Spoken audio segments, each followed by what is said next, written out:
जितने भी उपस्थित हमारे अतिथिगण हैं सभी को मैं हार्दिक अभिनंदन करती हूँ। आज हम लोग एक साथ संगठित रूप में बैठे हुए हैं।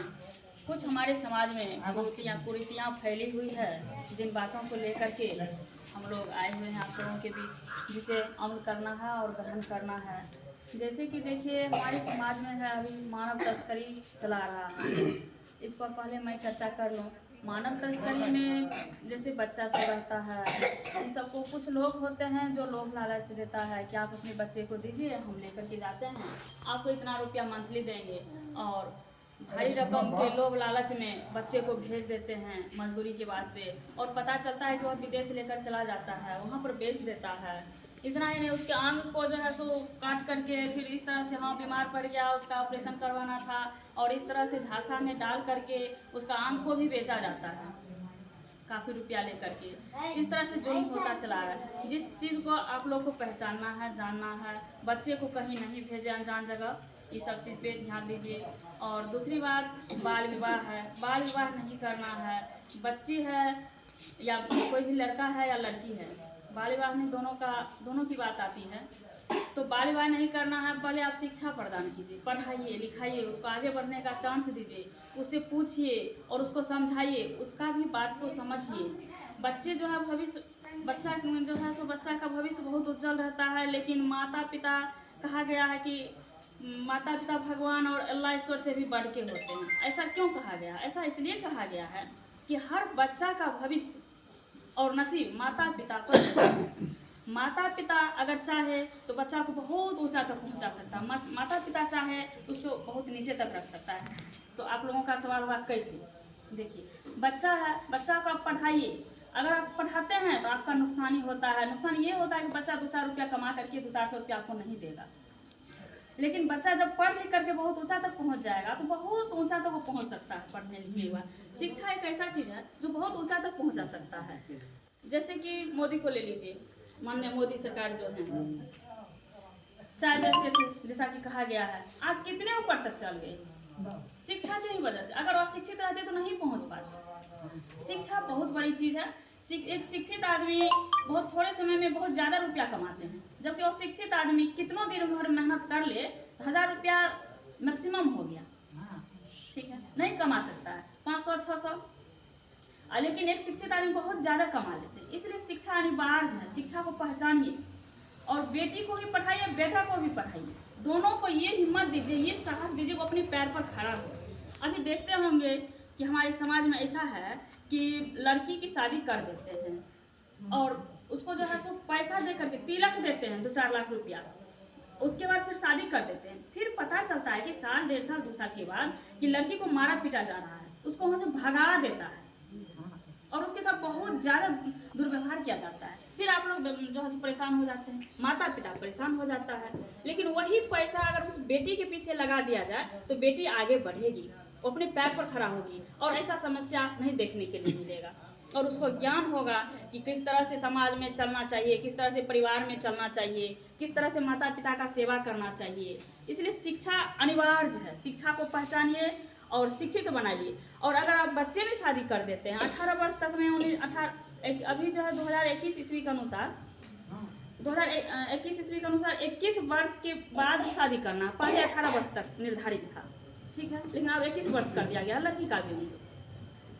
तो 21 वर्ष से पहले आप शादी नहीं कीजिए, 21 वर्ष तक उसको पढ़ने के लिए दीजिए, उसके बाद आप शादी कीजिए। और अगर 21 वर्ष से पहले आप शादी करते हैं तो उसके सर पर ढेर सारे भार आ जाता है।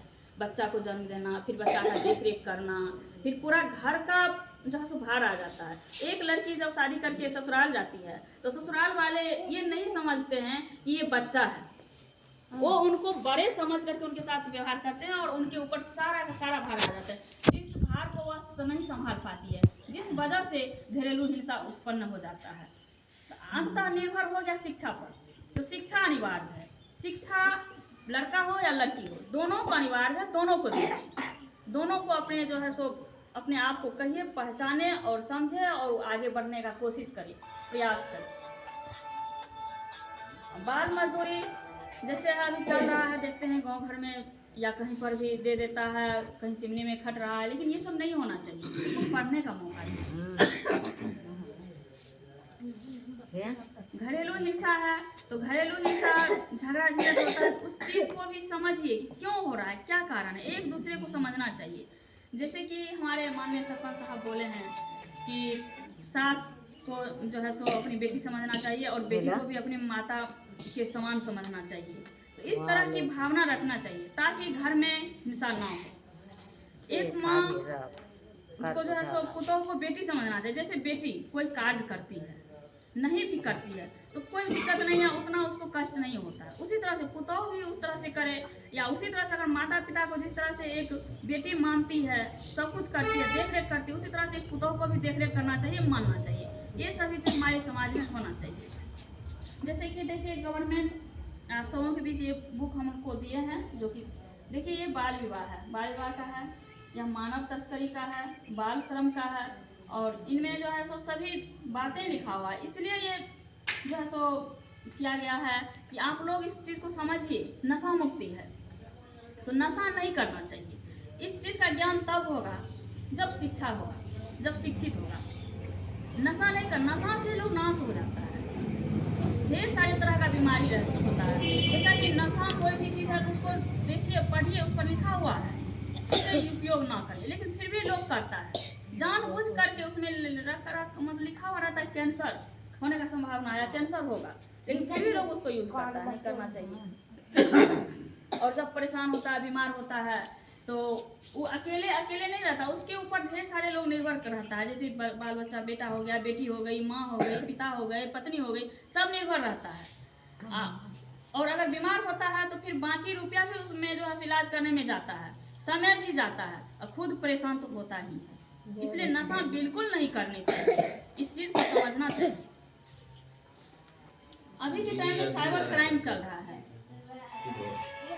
अभी के टाइम में साइबर क्राइम चल रहा है, जो कि नेट के द्वारा, ठीक ना, कंप्यूटर के द्वारा क्राइम कर लिया जाता है, पैसा रहता है। तो इस चीज़ के लिए हम ये आप लोगों के बीच रखना चाहते हैं कि कोई पासवर्ड है तो उसको थोड़ा सुरक्षित ढंग से रखे, और बार बार जो है कुछ दिनों के अंतराल से उसको बदलना चाहिए, और किसी को नहीं बताना चाहिए। कुछ भारी टाइप से पासवर्ड यूज करना चाहिए ताकि कोई साधारण रूप से ना उसको यूज कर ले। और कभी कभी फ़ोन आता है कि आपके बैंक में ना KYC लगा हुआ है या लगने वाला है, या आप अपना OTP दीजिए या आधार कार्ड का नंबर लिखाइए, आपको इतना रुपया अभी तुरंत जाएगा, ठीक है। कभी कभी ऐसा भी फ़ोन आता है कि आपका बेटा जो है फंस गया है फलाने जगह, ठीक ना, पकड़ाया गया है, इस तरह का अपराध कर रहा था, इसलिए तुम जल्दी से 10,000 रुपया भेजो। और कुछ लोग ऐसा करते हैं, डर से भेज देते हैं, ठीक है। उस जगह थोड़ा अच्छी तरह से पता लगाना चाहिए, तुरंत नहीं घबराना चाहिए। तो इस सभी बातों को जो है सो आप लोग के बीच हम रखे हुए हैं, इस सब बात को ध्यान दीजिए और जीवन में उतारिए ताकि ज़िंदगी सही हो, अच्छा हो। और सबसे महत्वपूर्ण तो यही है कि शिक्षा पर विशेष आप लोग ध्यान दीजिए, बच्चे को दिलवाइए ताकि हर चीज़ सही ढंग से हो सके। और आप लोगों का या हम सभी मानव का कुछ अधिकार है जो प्राप्त है, उस अधिकार को भी पहचानिए। जैसे जीवन, किसी भी मनुष्य का जब जन्म होता है तभी से कुछ मूलभूत अधिकार हैं जो हम लोगों के बीच और किसी आदमी को प्राप्त है, और जिंदगी के मरने उपरांत तक प्राप्त रहता है। जैसे जिंदगी हो गया, जीवन का अधिकार, जैसे स्वतंत्रता का अधिकार, समानता का अधिकार, शिक्षा का अधिकार और स्वास्थ्य का अधिकार। जैसे जिंदगी, किसी को जिंदगी मिला है तो वह जीने के लिए पूरा अधिकारित हैं, और किसी का जिंदगी कोई ले नहीं सकता है।